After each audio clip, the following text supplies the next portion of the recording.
My sister took money from my room and spent it on herself. She thought I was going to cry. Then Dad came yelling about where the money he prepared for my sister's college tuition went. I was 17 when I discovered my sister Megan was the family's golden child, and I was just the backup plan. The $8,400 in my dresser drawer wasn't mine. I'd been holding it for my friend Trevor, whose parents would have confiscated it if they found out he'd been working under the table at the warehouse. He was saving to escape his father's fists. I was supposed to give it back to him Monday morning so he could put a deposit on an apartment. When I came home from my shift at the diner Saturday night, the envelope was gone. I tore my room apart, checked under the mattress, behind the dresser, inside every book on my shelf. Nothing. Then I noticed my sister's door was cracked open, music playing softly. She never left her door open. Megan was sitting on her bed, shopping bags scattered around her like trophies. Designer shoes, a leather jacket, makeup palettes that cost more than I made in a week. Nice haul, I said, keeping my voice steady. She looked up with that practiced, innocent smile. Birthday shopping. Can you believe I'm finally 18? Her birthday was 3 months away. See anything you like? She held up a purse that probably cost $2,000. Maybe if you didn't waste your time at that greasy diner, you could afford nice things too. I walked closer. The receipt was sticking out of one bag. $8,147.63. My throat tightened. Where did you get that kind of money? She shrugged. I've been saving. Saving what? You don't have a job.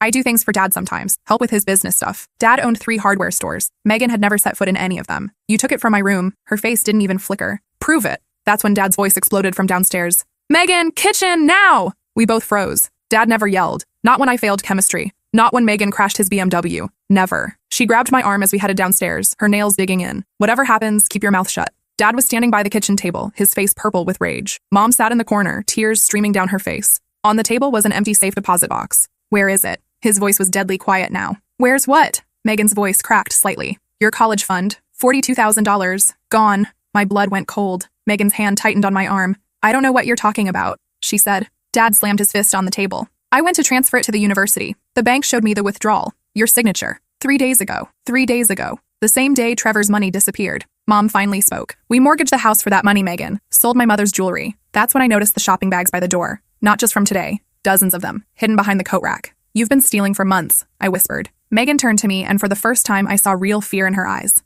Then she smiled. A cold, calculating smile that made my stomach drop. Actually, she said, turning back to our parents, Callie's the one who's been stealing. What? I couldn't breathe. She pulled out her phone, swiping to her photos. I have proof. Screenshots of her messages to her boyfriend about taking money. Pictures of her with expensive things she couldn't afford. She showed them the screen. My messages. But I'd never sent them. Photos of me that I'd never taken. Holding things I'd never owned. Dad's face went from purple to white. Callie? She's lying, I said. Check when those messages were sent. Check. I also found this in her room, Megan continued, pulling out a bank slip from her pocket. A deposit slip for $42,000, with my name on it. But the account number, I recognized it. It was Trevor's emergency account. The one he'd opened with a fake ID because his father tracked all his finances. Megan had deposited the college money into Trevor's account under my name. That's not my account, I said desperately. Trevor can explain? Trevor? Dad's voice was ice. Your dropout boyfriend who works at that warehouse? He's not my boyfriend. He's my friend who's trying to escape his abusive... Stop lying. Megan's tears were perfectly timed. I tried to protect you. I've been covering for you for months, but I can't anymore. She pulled up more photos. Me at work, counting my tips. But the angle made it look like I was counting stacks of bills. Security footage from the hardware store showing me there after hours, when I'd been picking Dad up after his car broke down. Each image twisted to tell a different story. I followed her last week, Megan continued, her voice shaking with practiced emotion. She met some man at a motel. Gave him an envelope full of cash. That was Trevor's cousin, picking up money to bail Trevor's younger brother out after their father had him arrested on false charges. But in the grainy photo, you couldn't tell who it was. Mom stood up slowly. Callie, how could you? I didn't. Check my work schedule. Check with my manager. I've been working doubles to help cover your tracks. Dad finished. His disappointment hurt worse than anger would have. We gave you everything. You gave her everything. The words exploded out of me. Private tutors, the car, the shopping trips. I wear thrift store clothes and work 60 hours a week while she does nothing but... Because we knew she had potential, Mom said quietly. You were always so difficult, independent. We figured you'd be fine on your own. The truth of it knocked the wind out of me. They'd written me off years ago. Megan stepped forward, playing the concerned sister. Maybe if we return everything, the university will understand. I can take a gap year, work to help pay it back. Or with what job? I laughed bitterly. You've never worked a day in your life. I'll figure it out, she said, then looked at our parents with those fake tears. I just want our family to heal from what Callie's done. Dad pulled out his phone. I'm calling the police. No! Megan and I both shouted at the same time. She recovered first. I mean, she's still our family. Maybe we can handle this privately. But I knew why she really didn't want cops involved. They'd investigate properly. They'd find the trail she'd tried to create wouldn't hold up. Give me 24 hours, I said. Let me prove she's lying. Dad laughed. A cold, hollow sound. You want time to run? To take more? I want time to show you the truth. The truth is right here, he said, gesturing to Megan's phone. You stole from your family. From your sister's future. Check her closet, I said desperately. Check her room. She has thousands of dollars of new things. Because I've been saving birthday and Christmas money for years, Megan said smoothly. Unlike someone who spends every penny on her deadbeat friends. That's when my phone buzzed. Trevor, asking if I could give him the money early because his father had found his hiding spot and was tearing the house apart.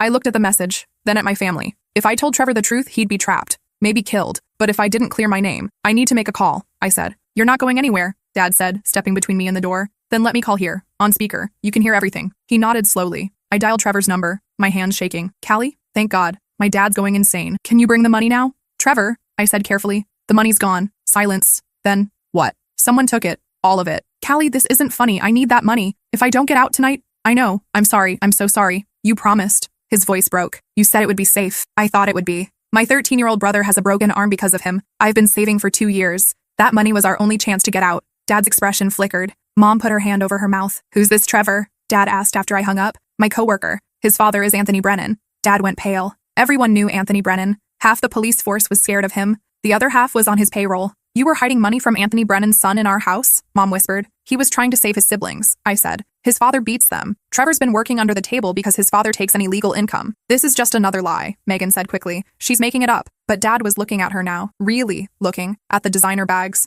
the new clothes, the jewelry she was wearing that Mom hadn't seen before. Megan, he said slowly, show me your bank statements. What? Your bank statements. If you save this money over years, there'll be a record. I kept it in cash, she said. You know I don't trust banks. Since when? Since always. You had a savings account. We put your birthday money in it every year. I closed it. When? She hesitated. Last year. Dad pulled out his phone, logging into the bank app. It says here your account is still open. Balance, $17. The room went silent. I meant my other account, Megan said. What other account? The one I opened myself. You're 17. You can't open an account without a parent. Another hesitation. I meant the one at the credit union. Which credit union? I don't remember the name. Dad stood up slowly. You're lying. She's manipulating you. Megan pointed at me. This is what she does. She turns everything around. Then explain the $42,000, Dad said. Explain how your signature ended up on the withdrawal slip. She forged it. The bank has cameras, Megan. They have video of you at the counter. Megan's face went white. That's impossible. I never... She stopped. We all stared at her. You never what? Dad asked quietly. I want a lawyer, she said. You want a lawyer? You're not under arrest. You're our daughter. Not anymore, she said.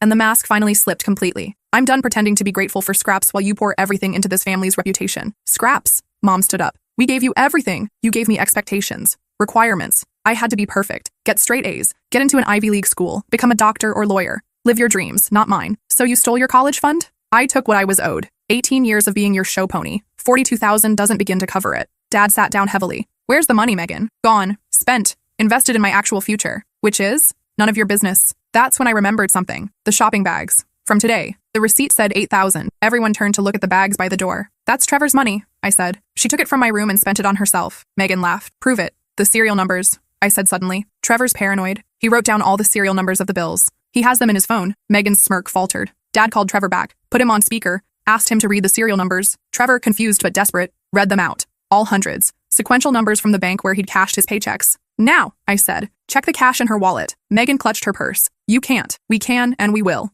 Dad said. He took her purse, opened her wallet. $600 bills remained. He read the serial numbers. They matched Trevor's list. So she took some cash, Megan said. That doesn't prove anything about the college fund. But it proves you're a thief, I said. And a liar. She turned to our parents. You're really going to believe her over me? Your favorite daughter? You were never our favorite, Mom said quietly. We loved you both equally. Liar! Megan screamed. Everything was about her. Poor Callie, working so hard. Independent Callie, so responsible. You gave me things to make up for the fact that you actually loved her. The room went silent. We never... Mom started. Save it, Megan said. I heard you talking. How proud you were that Callie worked for everything. How she didn't need your help. How strong she was. While I was just the pretty one who needed constant attention. I stared at her. So you decided to frame me? I decided to take what would hurt you most. Your integrity. Your hard-earned reputation. But then Dad had to go and check the college fund early. Where is it? Dad asked again. The $42,000. Megan smiled. Check Callie's boyfriend's account. The one she claims isn't hers. We will, Dad said. And when the bank traces show it came from your withdrawal, her smile faded. You didn't think about that, did you? He continued. The bank keeps records of every transfer, every deposit. They'll trace it back to you. I'll say Callie made me do it. That she threatened me. With what? You're older, bigger, and you've been taking self-defense classes for 3 years. Another thing she'd forgotten we knew. Megan stood up. I'm leaving. No, Dad said. You're not. Sit down. You can't make me. I can call the police, report the theft. Is that what you want? She sat back down. Dad called the bank, explained the situation. They confirmed the money had been deposited into an account under my name, but the signature on the deposit slip matched Megan's signature on file. The security footage showed Megan making the deposit. Why? Mom asked, tears streaming down her face. Why would you do this? Megan looked at her with cold eyes. Because I could. Because you made it easy. Because Callie had something I wanted. respect she didn't have to buy. So you tried to destroy her? I tried to become her. The self-made success story, starting from nothing, but I needed starting capital. That wasn't nothing, Dad said. That was your future. No, Megan said. That was your future for me. I never wanted college. I wanted to travel, start a business, live. So, talk to us. I did. Remember? When I was 15, I said I wanted to take a gap year. You threatened to cut me off. I remembered that fight. Megan had wanted to backpack through Europe. Dad had called it wasting her potential. So your solution was to steal? Mom asked. My solution was to take control of my life. By ruining mine? I asked. She looked at me. For a moment, I saw something like regret. Then it was gone. You'd have been fine. You always are. Working your little jobs, saving your money, helping your pathetic friends. St. Callie. Trevor's not pathetic. He's surviving. Same thing. Dad stood up. Pack your things. What? You heard me. Pack your things and get out. Megan laughed. You're kicking me out? I'm 17. You'll be 18 in 3 months. Until then, you can stay with Aunt Diana. Aunt Diana lived in a trailer park 3 hours away. She had 4 kids and no patience for what she called city nonsense. You can't be serious. I'm dead serious. You stole from your family. You tried to frame your sister. You've been lying for months. I don't trust you in this house. Mom? Megan turned to her. Mom shook her head. I can't even look at you right now. Megan stood up slowly. You'll regret this. The only thing I regret, Dad said, is not seeing who you really were sooner. She went upstairs. We heard her slamming drawers, throwing things. 20 minutes later, she came down with 2 suitcases. I'll need money for Aunt Diana. No, Dad said. Diana's already agreed to take you for free. You'll work in her diner to earn your keep. Her diner? That grease pit? That grease pit is honest work, something you need to learn about. Megan looked at me. This is your fault. No, I said. This is yours. She left without another word. The next morning, Dad drove me to Trevor's house. We parked down the street watching. Trevor's father's truck was gone. Wait here, Dad said. He walked to the door, knocked. Trevor answered, his left eye swollen shut. I heard Dad introduce himself, explain about the money. Trevor's shoulders shook. His 13-year-old brother appeared behind him, arm in a cast. Dad pulled out his wallet, counting bills. This is what my daughter stole from you. We can't take charity, Trevor said. It's not charity. It's what you're owed, plus interest for the delay and trouble. He handed Trevor $10,000. This is too much, Trevor protested. No, Dad said. It's not enough. No one should have to live like this. He gave Trevor a business card. I know a lawyer. She specializes in custody cases, getting kids away from violent homes. She'll work pro bono. Trevor stared at the card like it was made of gold. When Dad came back to the car, I was crying. Thank you, I whispered. He pulled me into a hug. I'm sorry. For not seeing, for not believing you immediately. You believed her because she was convincing. I believed her because it was easier than believing the truth, that we'd raised someone capable of such cruelty. We drove home in silence. Mom was in the kitchen making breakfast. She'd been crying too. I called the university, she said. Explained the situation. They're willing to defer Megan's enrollment and apply the deposit to your tuition next year. My tuition. We know you were planning to take a gap year to save money. But you're going to college, Callie. We're paying. I can't accept. Yes, you can, Dad said. It's not charity. It's what you're owed. What we should have offered from the start. What about Megan? Megan made her choice, Mom said. She has to live with the consequences. But consequences, I would learn, weren't always enough. 3 weeks passed. Trevor and his siblings moved into a shelter while the custody case proceeded. His father was arrested for assault after Trevor finally pressed charges. I visited them every day, bringing food and helping with homework. Megan called once from Aunt Diana's. Not to apologize, but to blame me for ruining her life. I hung up. Then the letters started coming. First to our neighbors, explaining that I was a thief and a liar who'd stolen my sister's college fund. She included the doctored screenshots, the manipulated photos. Then to my workplace. My manager, who'd known me for 2 years, threw it in the trash. But corporate received one too. They launched an investigation. Even though I was cleared, the damage was done. Parents didn't want that girl serving their children. I was let go. She sent them to my school, to my teachers, to my friends' parents. Each letter was carefully crafted to sound concerned, like she was warning them about me for their own good. Dad tried to stop her, but the letters came from different locations, different post offices. She was traveling somehow, despite having no money. Then we learned how. She'd been stealing from Aunt Diana, small amounts at first from the register,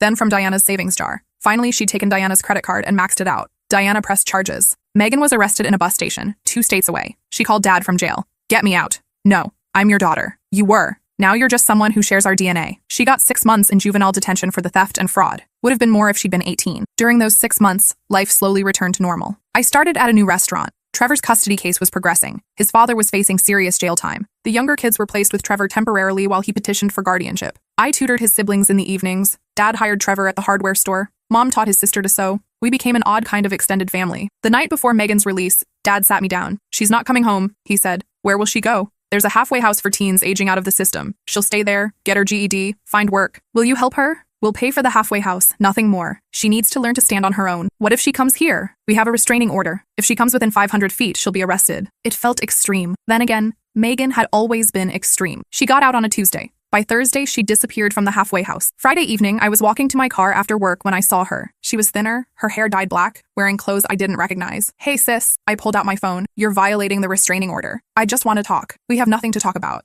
I have something of yours. She held up an envelope. Trevor's envelope, the one I'd hidden the money in. That's empty, I said. Now it is, but it has your fingerprints all over it, and a note in your handwriting detailing your plan to frame me. I never wrote. Handwriting can be forged. Ask me how I know. My blood went cold. What do you want? $10,000. I don't have $10,000. Dad does. He gave it to your boyfriend. He's not my... I stopped. You were watching? I've been watching for weeks. I know where Trevor's staying, where his siblings go to school. Vulnerable kids, aren't they? You wouldn't I? I already destroyed your reputation once. Imagine what I could do to traumatized kids in foster care. That's evil. That's survival. I looked at her. Really looked. She wasn't the sister I'd grown up with anymore. Maybe she never had been. Fine, I said. I'll get your money. Good girl. You have 48 hours. She melted back into the shadows. I sat in my car, shaking. Then I called Dad. She's escalating, he said after I explained. This is extortion. She'll hurt them. Trevor's siblings. They've been through enough. We're not giving her money. Then what? We give her what she wants. A meeting, with witnesses. The plan was simple. I'd arranged to meet Megan, wearing a wire. Dad would have the police waiting. She'd incriminate herself, get arrested for extortion and violating the restraining order. Simple plans never work with Megan. She texted from a burner phone. The meeting would be at an abandoned warehouse outside town. Midnight. Come alone or the envelope goes to the police. It's a trap, Trevor said when I told him. He'd insisted on being involved. Of course it's a trap, but what choice do I have? Let me go instead. She'll know. She's watching. Dad wanted to involve the police immediately. Mom begged me not to go, but I knew Megan. She'd follow through on her threats. She'd destroy those kids just to hurt me. So I went. The warehouse was dark, empty. My footsteps echoed. The wire felt obvious under my shirt. You came, Megan said, stepping out of the shadows. I said I would. Where's the money? Where's the envelope? She held it up. Even from 10 feet away, I could see something was wrong. It was too thick, too heavy. That's not the original. No, it's better. It's got your prints, your writing, and a bonus. Trevor's blood. What? Just a little. From a cup he threw away. Amazing what you can find in trash. That won't prove anything. It'll prove you were both involved. A couple framing an innocent girl for theft. No one will believe that. They believed it before. She was right. They had. The money, she said. Now. I pulled out a bag. 10,000 in marked bills, courtesy of the FBI. Dad had called them after all. Extortion across state lines was federal. Megan grabbed the bag, not checking the bills. Rookie mistake. Pleasure doing business, she said, turning to leave. Megan, wait. She stopped. It doesn't have to be like this. You could get help. Therapy. Start over. She laughed. With what? A criminal record? No family? No money? You have money now. 10,000. That's nothing. I need more. How much more? All of it. Everything Dad has. Everything you have. It's only fair. Fair? You tried to destroy me. You destroyed me first. By existing. By being perfect without trying. I'm not perfect. No. But they thought you were. The daughter who didn't need them. While I needed everything and it was never enough. For a moment, I saw the hurt child she'd been. Then she smiled and it was gone. This is just the beginning, she said. I'll bleed you dry. All of you. No, you won't. The lights came on. FBI agents surrounded us. Megan spun, looking for an exit. You set me up. You set yourself up. The moment you chose crime over communication. They arrested her for extortion, violation of a restraining order, theft, fraud, and identity theft. They'd connected her to several other victims. At her trial, she represented herself, claimed it was all a misunderstanding, that we'd conspired against her. The jury deliberated for less than an hour. Guilty on all counts. She got 5 years in federal prison. Would have been less, but she threatened the judge. After the sentencing, she looked at me. I'll never forgive you. I wasn't asking for forgiveness. When you get out, we'll be gone. New city. New names if necessary. I'll find you. Maybe. But we'll be living our lives. You'll be wasting yours on revenge. The bailiff led her away. That was 2 years ago. Trevor got custody of his siblings. He's in community college now, studying social work. His brother's arm healed. His sister stopped having nightmares. I'm in my second year at State University, pre-law, ironically. I want to help kids like Trevor's siblings. Kids trapped in violent homes with nowhere to turn. Mom volunteers at a women's shelter. Dad mentors young men aging out of foster care. We don't talk about Megan much, but when we do, it's with sadness, not anger. She writes sometimes. Not to apologize, but to update us on her plans for when she gets out. Each letter is more delusional than the last. She's going to be a CEO, a lawyer, a doctor. She's going to destroy us. We don't read them anymore. Last month, Aunt Diana visited. She brought photos from before everything fell apart. Megan and me as children, laughing, playing, being sisters. She wasn't always like this, Diana said. No, I agreed. She wasn't. What happened? I thought about it for a long time. She confused love with things, respect with fear, success with taking instead of earning. Could you have saved her? From the world? Maybe. From herself? No. Diana nodded. Some people are their own worst enemies. And some people, I said, looking at a photo of us at Christmas, both in matching pajamas, are just enemies. She left the photos. I kept one, Megan and me at ages 5 and 6, building a sandcastle, before the competition, before the resentment, before she decided I was the barrier to her happiness. I keep it as a reminder, not of what we were, but of what we could have been. If she'd made different choices, if she'd asked for help instead of taking it, if she'd seen me as a sister instead of a rival, but she didn't. And here we are. Trevor asked me once if I regret turning her in. No, I said. I regret that it was necessary. Do you think she'll change? People can change, but they have to want to. And Megan wants everyone else to change for her. That's sad. Yes, it is. We were sitting in his apartment, helping his siblings with homework. His brother was laughing at something on TV. His sister was teaching my mom a card game. Dad and Trevor were discussing inventory for the store. This was family. Not blood necessarily, but choice. People who showed up, who helped without keeping score, who loved without conditions. Megan never understood that. She thought love was transaction. Loyalty was weakness. Family was something you were stuck with, not something you built. 3 years left on her sentence. 3 years to plan whatever revenge she thinks will satisfy her. But while she's planning, we're living. Trevor's graduating next year. His brother made the honor roll. His sister joined the art club. I'm applying to law schools. Dad's opening a 4th store. Mom's writing a book about recovery from family trauma. We're not waiting for Megan's next move. We're not living in fear. We're just living. She took $42,000, but she gave us something worth more. Clarity. We know who we are now, what we value, what we won't tolerate. And we know that family isn't about blood. It's about showing up. Megan never learned that lesson. Based on her letters, she never will. But that's not my problem anymore. I've got my own life to live, and it's a good one, without her in it.